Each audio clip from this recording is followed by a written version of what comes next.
Continuamos en México Vive, gracias por estar aquí y es momento de platicar con el doctor Francisco Javier Murillo Nájera. Él es inmunólogo clínico y el tema que tenemos este día es intestino irritable y probióticos. Yo creo que varios de nosotros nos vamos a identificar con el tema este día. Doctor, ¿cómo está? Qué gusto saludarle. Muchas gracias, Jorge. Muy buenos días. Muchas gracias por la invitación. Gracias por estar aquí con nosotros y bueno, empecemos platicando qué provoca el intestino irritable y a qué nos referimos cuando escuchamos este término. Es una realidad que el intestino irritable son causas multifactoriales, es decir, muchos factores que se conjuntan para tener un efecto directo sobre la inflamación del intestino.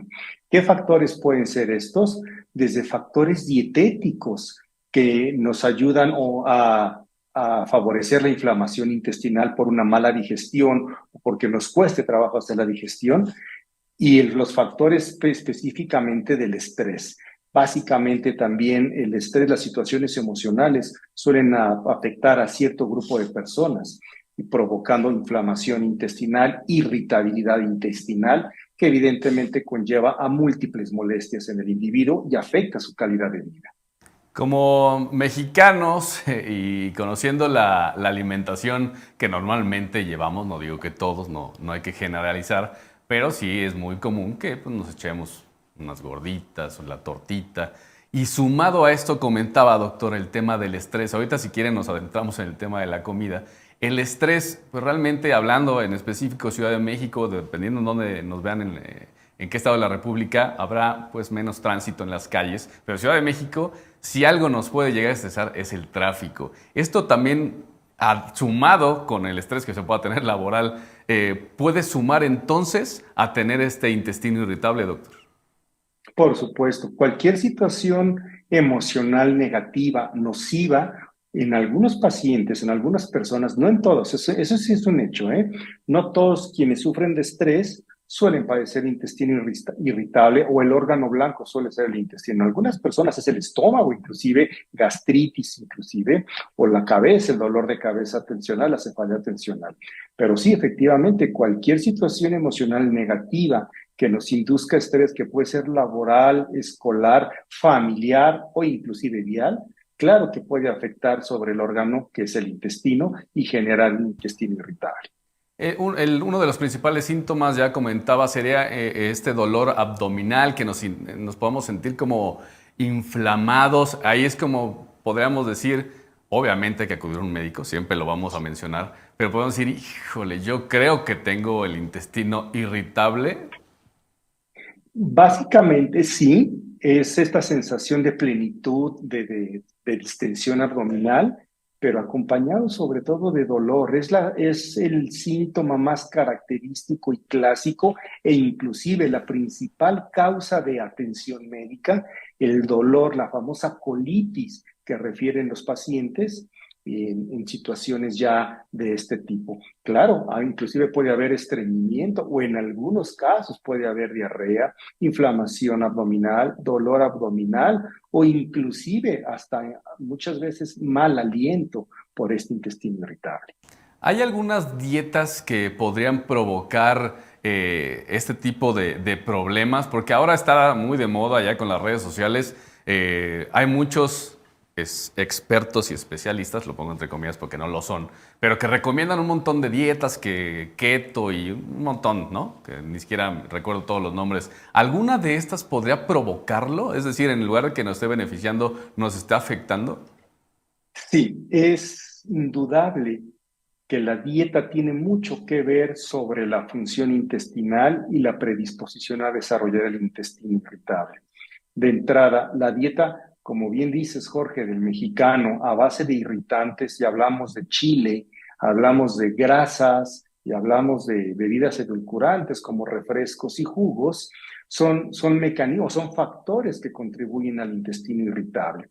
Y si a esto sumamos que tengamos una dieta baja en fibra, por supuesto que son factores que se combinan, factores dietéticos para el desarrollo del intestino irritable.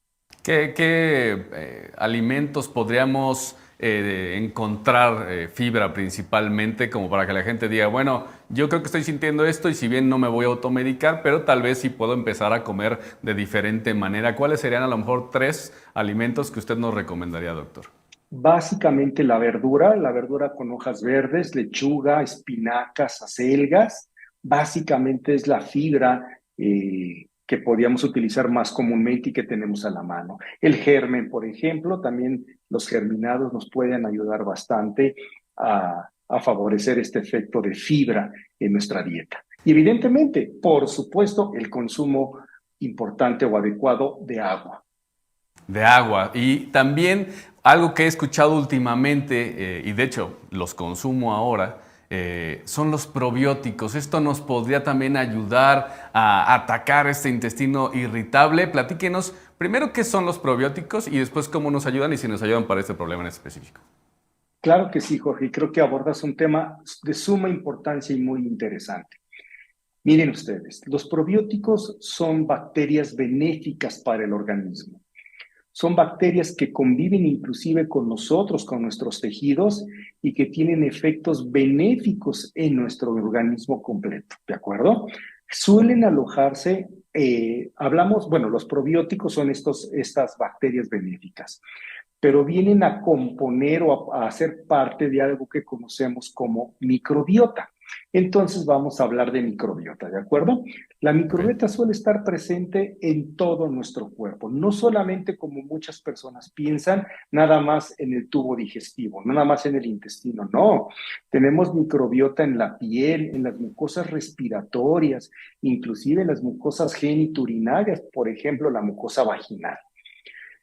Y esta microbiota tiene funciones extremadamente importantes en la regulación de la respuesta inmunológica, es decir, de la defensa de nuestro organismo y además en la regulación de procesos inflamatorios. He de comentarles rápidamente que hoy en día reconocemos la presencia de un eje microbiota intestino-cerebro. ¿Esto qué es? La comunicación y las señales bidireccionales que se envían desde la microbiota pasando por el intestino y esa señalización hacia el cerebro y de regreso esa comunicación para mantener un equilibrio en nuestro organismo. Es decir, es la disbiosis, es la alteración precisamente de la microbiota. Y al tener una microbiota alterada, son factores que predisponen o que favorecen algunas enfermedades, entre ellas, por ejemplo, el intestino irritable, pero también está asociado a la predisposición al desarrollo de alergias en algunos pacientes o inclusive de factores neurológicos, de enfermedades neurológicas. La presencia de disbiosis favorece enfermedades neurológicas. Claro. ¿Cuál es la manera de resolver o de compensar esta disbiosis? Precisamente con los probióticos. Y que estos probióticos, digo, ya hay, los podemos encontrar en muchos lugares, digamos, puede ser de forma natural o pues también en sobrecitos, diferentes presentaciones. Ustedes sabrán dónde pueden adquirirlos. Muchísimas gracias. Sin lugar a dudas, un tema muy interesante el que nos compartió hoy doctor Francisco Javier Murillo Nájera, inmunólogo clínico. Le agradecemos mucho por los consejos y lo que nos platicó este día. Muchas gracias. Que tenga excelente día. Gracias, Jorge. Un abrazo.